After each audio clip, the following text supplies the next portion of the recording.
Je vous ai vu réagir plusieurs fois depuis le début. Enfin, Oui. on vient d'essayer de décrire la situation telle qu'elle se passe. J'ai entendu d'autres dans les bêtises, faits. donc si vous le permettez, et quand même, parce que Madame a dit que l'administration avait pris des précautions pour cette extraction judiciaire. Non, elle l'avait pas pris, parce que si elle avait un faisceau d'indices, les escortes 3, c'est 3 agents, Madame, Oui. et normalement, on doit être De accompagné soit des FSI, des forces de C'est ça. sécurité intérieure, Il y en soit avait des pas. équipes régionales d'intervention Oui, et de tout à fait. sécurité de l'administration pénitentiaire. En l'occurrence, là, on met 5 agents. Donc on a des faisceaux d'indices qui laissent à penser que c'est pas le petit détenu qu'on nous déclare qui est un voleur de poule, mais qui effectivement qui est dans un spectre supérieur. Donc l'administration met 5 agents, qu'elle envoie quand même comme ça, sans protection, avec des équipes qui sont armées correctement pour répondre à ce type d'attaque, et qui sont formés pour ce genre de choses-là aussi. Voilà. Donc ça, c'est la première chose sur laquelle je veux intervenir.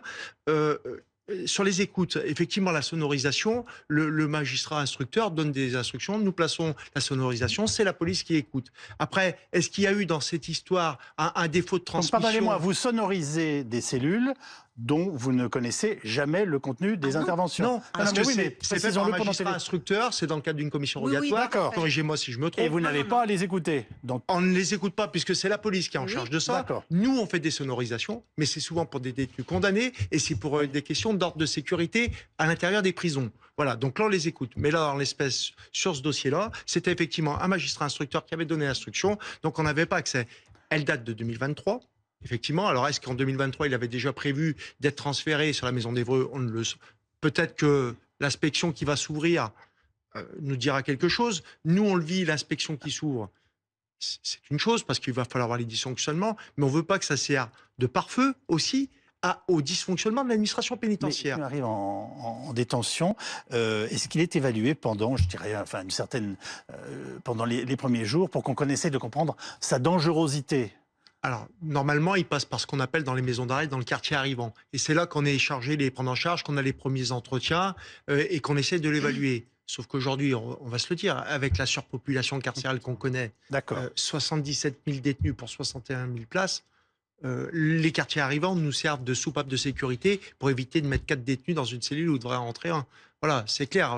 On est complètement dévoyé dans nos moyens de travailler aujourd'hui par manque de place. On n'est pas en capacité de faire l'analyse fine qu'on aurait pu faire préalablement quand on a une capacité. Non, mais il n'y a pas d'analyse du tout, ou dans certains cas, ou simplement vous nous dites c'est pas aussi poussé qu'on ne devrait le faire ou qu'on pourrait le faire. On n'a pas le temps de le faire matériellement Oui, parce qu'on a tellement du brassage qu'effectivement on peut moins le faire que si on était à l'encellulement individuel. Forcément, si on avait 61 000 détenus, c'est beaucoup plus simple pour observer.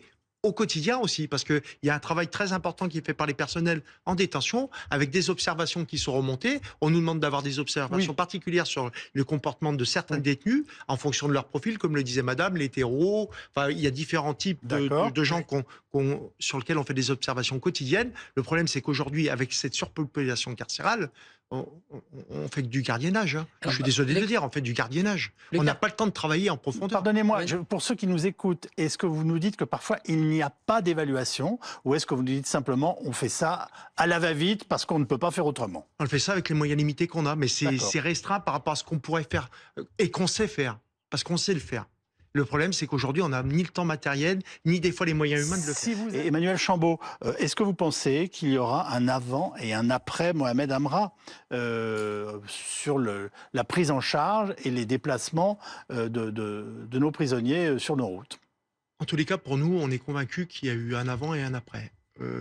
Malheureusement, je le dis, hein, je ne suis pas sûr que ceux qui sont à la tête de notre administration et du ministère le soient totalement convaincus. Même si, en tous les cas, ils semblent aller sur des moyens supplémentaires pour faire différemment avec le développement des visios. Encore faut-il s'entendre avec les magistrats aussi, les recevoir aussi pour en parler, parce que tout ne pourra pas se faire en visio, on en est conscient. Une partie pourrait se faire parce qu'on est contre. Les avocats, on est... Je vais vous donner la parole là-dessus. Oui, voilà, si vous voulez, les moyens, le problème c'est qu'on le voit depuis l'événement, on a dû intervenir pour des aberrations qui allaient se faire. Je l'ai dit sur un de vos confrères, on voulait sortir, sur une permission de sortir, un détenu qui était libérable en 2044. Et on le sortait, le garçon, en accompagnement de personnel pénitentiaire, des conseillers pénitentiaires d'insertion et de probation, et un moniteur de sport et un conseiller culturel. Oui. Le gars, c'est le roi de la belle, libérable en 2044, on allait lui faire une activité photo dans un parc. Il a fallu qu'on intervienne auprès de l'administration pour dire « Oh, là, vous faites n'importe quoi. Il vient d'avoir un drame. Vous mettez dehors un gars qui va jamais sortir, il va sortir à 80 ans de prison. Et vous lui laissez l'opportunité, avec ce qui se passe, de faire n'importe quoi. Attention à ce que vous faites. Si vous voulez, voilà, sur les Ça s'est escortes, terminé c'est pareil. comment? Ah bah, ils ont retiré, bien sûr, la D'accord. permission. Voilà. Alors, il ne faut pas faire une généralisation de ça, mais attention non. au profil de ce qu'on met dehors. Nous, on dit, attention, on doit revoir les escortes, le niveau d'escorte, Alors. et vraiment cibler le profilage des détenus quand on les sort, parce qu'on a eu une difficulté sur celui-là. Et malgré tout, je reste, contrairement à ce que vous dites, je suis persuadé qu'avoir mis 5 agents là où on devait en mettre 3, c'est qu'il y avait des faisceaux d'indices, que ce détenu-là était dangereux. Mais on n'a pas mis ce qu'il fallait. Il fallait mettre les forces de sécurité intérieure ou les hérisses. Vous nous dites qu'on a fait les choses à moitié. C'est ça. Peut-être parce qu'on n'avait pas assez de personnel sous la main.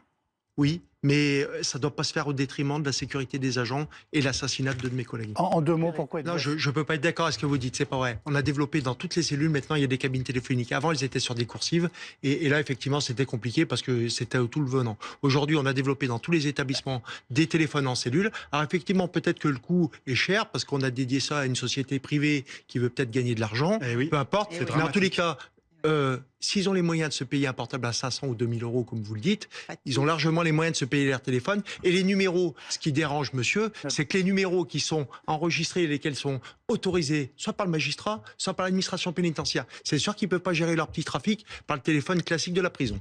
Voilà. En Donc, tout cas, effectivement, qu'est-ce qu'on peut faire pour lutter contre cette mainmise des narcotrafiquants au cœur de nos prisons? enfin, pour mon organisation, en tous les cas, aujourd'hui, on a un problème. On est au bout du système. Le système ne fonctionne pas parce qu'on devrait profiler les détenus. Il faut arrêter de mélanger du primaire avec du multirécidiviste. On mélange du menu fretin avec du spectre haut de la criminalité.